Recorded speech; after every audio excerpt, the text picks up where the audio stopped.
Les graffeurs en action. Dans le cadre de la première édition du budget participatif, un projet proposait de réaliser un parcours de street art, un ensemble d'œuvres de grande ampleur.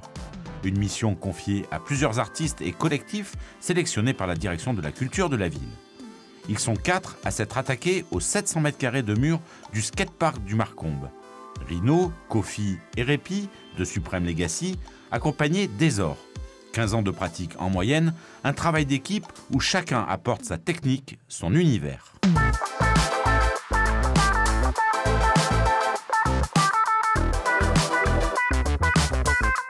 Moi, ma spécialité, c'est l'impact. C'est essayer de faire toujours plus gros, essayer de faire visuellement, quand les gens arrivent, ils prennent une calotte. Ce qu'on appelle une calotte visuelle. Et c'est ce qu'on essaie de faire ici. Moi, par exemple, j'ai fait la typo qu'on a derrière, typo Clermont-Ferrand, style Renaissance. Et pour pousser vraiment le style à quelque chose de différent de ce qu'on voit d'habitude, par exemple, moi j'ai pris uniquement des pinceaux, comme les anciens peintres en lettres en fait, et essayer de remettre une technique complètement perdue à l'ordre du jour et faire en sorte qu'on ait quelque chose derrière qui soit moins lisse que quand on le fait à la spray et d'avoir quelque chose qui ressemble un peu à un parchemin.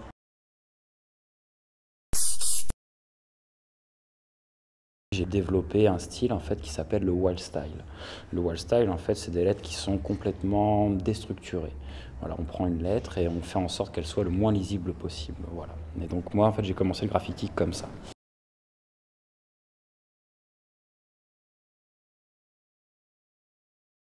La fresque dans l'ensemble c'est 2 têtes. Donc là, tout ce que vous pouvez voir dessus, hormis la cathédrale, ça sort uniquement de ma tête, sans croquis, sans rien. Sauf que il fallait que les gens puissent comprendre que ce soit vraiment la cathédrale de Clermont-Ferrand. Donc ça veut dire que chaque fenêtre, chaque ouverture et chaque petite tour en fait est présente. Voilà. Après moi, j'ai fait un travail de couleur qui certes en réalité c'est très fantastique. Nous 4, tout cet ensemble, ça fait qu'au bout de 3 semaines, on peut arriver à créer une construction fresque unifiée, mais en même temps, qui, quand on peut s'approcher, a beaucoup de détails et permet d'avoir quelque chose vraiment de personnel et en même temps de toute l'équipe. Et c'est un vrai bonheur que de réaliser un projet comme ça. Hors des clichés du graffeur, à la limite de la légalité, le street art s'inscrit comme un art à part entière, guidé par un souffle de liberté.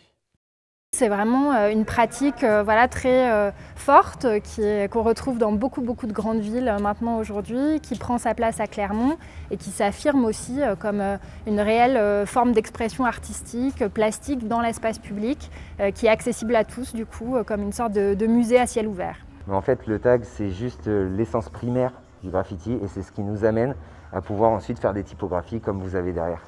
Le phénomène graffiti est en train de se développer.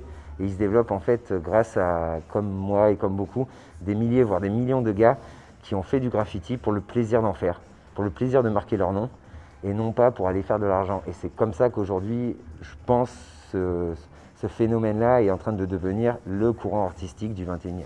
Pour moi, à la base, oui, c'est un espace de liberté. C'est le fait de créer un musée en fait qui soit accessible à tout le monde, voilà, au public le plus large possible, sans rapport financier, sans quoi que ce soit.